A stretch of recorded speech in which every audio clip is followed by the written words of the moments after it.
For years, if you talked about fighter jets, the big names always came up. You had the American F-16s and F-35s, powerful, expensive, and everywhere. Then there were the massive Russian Sukhois, built to be big and scary. And in the middle of all this, a small country with a lot of snow and excellent meatballs, Sweden, built its own jet. They called it the Saab Gripen. For a very long time, most of the world's military experts just sort of shrugged. It was smaller. It had only one engine. It didn't have the earth-shattering reputation of its American or Russian rivals. It was seen as a boutique choice, a bit of an oddity for countries that couldn't afford the real stuff. The problem was one of perception.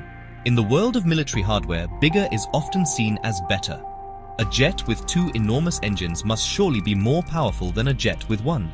A plane that costs hundreds of millions of dollars must be more capable than one that is famously affordable. The Gripen was designed with a completely different philosophy in mind. One born from Sweden's unique position. They weren't trying to build a plane to project power across the globe. They were building a clever, nimble, and cost-effective machine to defend their own homeland against a much larger aggressor. This made it seem less impressive on a stat sheet, and so it was largely ignored by the big players on the world stage. This thinking led many to dismiss the Gripen as a light fighter, not in the same league as the heavy hitters. It was like bringing a rally car to a drag race. People were looking at raw power and straight-line speed, not agility or clever engineering. The Americans had a massive military-industrial complex, churning out thousands of jets. The Swedes had Saab, a company that also makes cars and trucks. It just didn't seem serious. The Gripen was the quiet, sensible kid in a classroom full of loud, boisterous bullies. No one really paid it much attention, assuming it would never amount to much when things got properly serious. How wrong they were. This lack of understanding of the Gripen's core purpose meant that for decades its true genius was overlooked. The world was focused on Cold War-era ideas of massive air forces clashing in the skies. But warfare was changing. The need for expensive Hangar Queen jets that required perfect runways and an army of technicians was becoming a liability. The Swedes, it turned out, weren't just building a cheaper jet. They were building a smarter one, perfectly suited for a future that nobody else seemed to see coming. The little jet from the north was about to have its day. So, what makes this Swedish machine so special? Well, for a start, it was designed to be operated by a handful of conscripts in the middle of a frozen forest. Seriously, one of the Gripen's most brilliant features is its ability to land and take off from very short, improvised runways. We're not talking about perfectly smooth, purpose-built military airfields. We're talking about sections of ordinary public roads. This is a crucial feature for a country like Sweden, which could see its main air bases destroyed in the first few hours of a conflict. The Gripen can simply scatter, hiding in plain sight and operating from anywhere. This incredible flexibility is matched by its ease of maintenance. A typical modern fighter jet is a delicate, temperamental beast. It needs a massive ground crew, specialized tools, and hours of work between flights.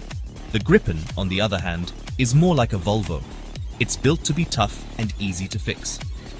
A small team of technicians with minimal training can refuel and rearm a Gripen in less than 10 minutes.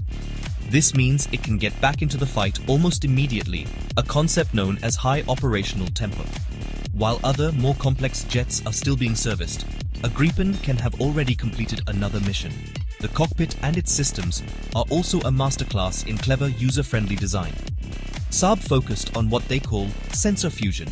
The Gripen takes information from its advanced radar, infrared sensors, and data links from other planes and ground stations, and presents it all to the pilot on one simple, easy-to-read display. This reduces the pilot's workload, allowing them to focus on the mission rather than trying to interpret data from a dozen different screens. It's a fighter jet designed with the human in mind, making a very complex job much, much simpler. This smart, efficient approach is at the very heart of the Gripen's design. All of this adds up to a jet that is not only capable but also incredibly cheap to operate. The cost per flying hour for a Gripen is a fraction of that of its bigger American and European rivals. For smaller nations, this is a game changer. They can afford to buy the jets, fly them regularly to keep their pilots sharp, and maintain them without bankrupting their defense budget. The Gripen proves that you don't need the most expensive, gold-plated solution to be effective. Sometimes, clever, practical, and efficient design is what really wins the day. It's the smart choice for a modern Air Force. For a long time, the Gripen's unique selling points were just theories. Interesting, yes, but unproven in the crucible of modern conflict. Then, in 2022, Russia launched its full-scale invasion of Ukraine, and suddenly, everything changed. The war in Ukraine became a brutal real-world test for military hardware and strategy. It quickly became clear that large, centralized air bases were incredibly vulnerable to long-range missile strikes. A country could see its entire air force destroyed on the ground before it ever had a chance to fight. And suddenly, everyone remembered the Swedish jet that could operate from a road. Military analysts, particularly those at the prestigious Royal United Services Institute, began to look at the situation with fresh eyes. In a widely cited report, they declared the Gripen was by far the most suitable candidate among Western jets for Ukraine. Its ability to operate from dispersed, hidden locations was the perfect counter to the Russian threat. Its low maintenance needs meant it could be kept flying with limited resources. Its advanced electronic warfare systems were seen as crucial for surviving in the contested airspace over Ukraine. The very features that once made the Gripen seem like a niche product were now its greatest strengths. This shift in perception was dramatic. The Gripen was no longer the underdog. It was the smart, pragmatic solution. The conversation around supplying jets to Ukraine began to include the Gripen as a top contender.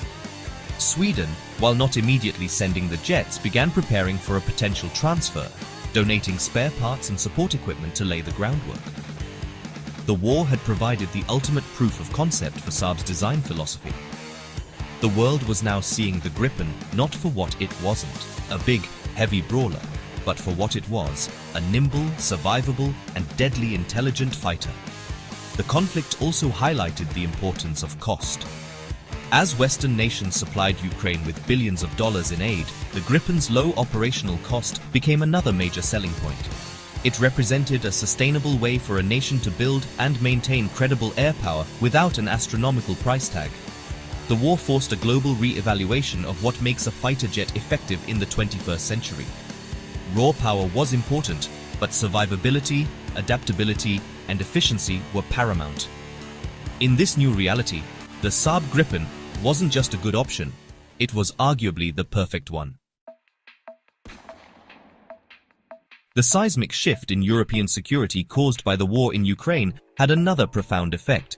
It pushed historically neutral Sweden to join NATO. In March 2024, Sweden officially became the 32nd member of the alliance. This move was monumental. It fundamentally changed the security landscape of Northern Europe, effectively turning the Baltic Sea into a NATO lake.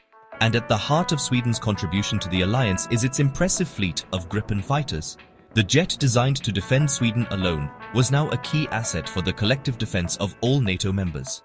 As a new member, Sweden is bolstering its own forces, planning to expand its air force to 120 Gripen jets, including the new, more advanced Gripen E model. This makes the Swedish Air Force one of the most capable in the region, and its fleet of Gripens provides NATO with a unique and valuable capability. Their ability to operate from austere locations strengthens the alliance's resilience in the Baltic region, making it much harder for an adversary like Russia to achieve air superiority. The Gripen is now fully integrated into NATO's command structure, a frontline defender for the entire alliance. However, the Gripen's story is not without its challenges, particularly when it comes to exports. Despite being a Swedish marvel, the jet relies on critical components from other countries, most notably its engine, which is made by the American company General Electric. This means any sale of the Gripen to a new country is subject to US export regulations. Washington effectively holds a veto over who can buy Sweden's jet. This became painfully clear in early 2025, when a deal to sell Gripens to Colombia fell apart after the US signaled it would not approve the engine transfer, favoring its own F-16 instead. This dependency on American parts creates a significant hurdle for Saab. It means that even with a superior product, politics can stand in the way of a sale. For countries looking to buy the Gripen to gain strategic independence, this is a major drawback. Nevertheless, the Gripen has transformed from a misunderstood outsider into a respected and vital instrument of power. From the forests of Sweden to the front lines of NATO, the plucky jet has proven that clever design and pragmatic thinking can indeed shock the world and earn a place among the very best.